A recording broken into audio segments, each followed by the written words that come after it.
Yeah, yeah. Midnight thoughts, slow beats, pero malinaw ang katotohanan.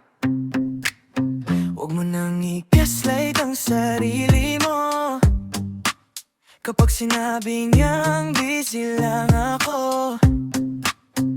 Sa isang araw, daming segundo, kahit saglit di niya nagawang mag-hello sa'yo.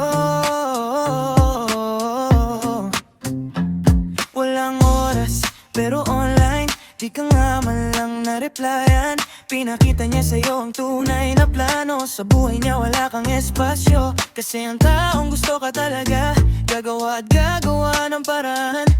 Kahit 5 segundo lang pipilitin niyang isingit sa araw niya. Huwag nang isiksik ang sarili sa taong di ka kayang piliin. Kung gusto ka, uunahin ka. Kung mahal ka, may oras ka.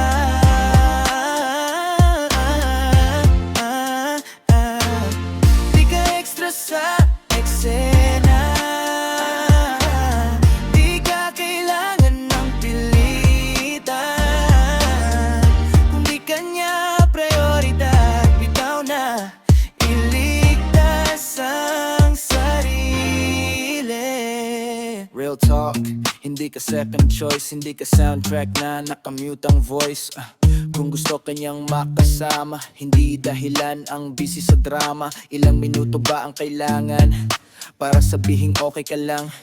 Kapag wala kang natanggap, alam mo na ang sagot sa tanong mong matagal. Huwag mong habulin ang ayaw kang saluhin. Lumayo ka sa sakit na paulit-ulit.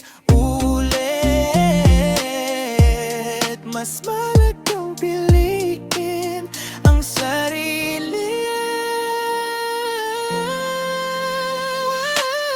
Huwag nang isiksik ang sarili sa taong di ka kayang piliin. Kung gusto ka, unahin ka. Kung mahal ka, may oras ka.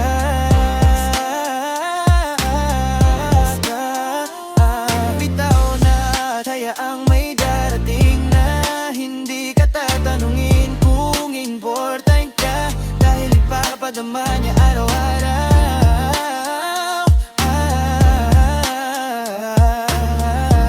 Self-respect, ito ang tunay na love song.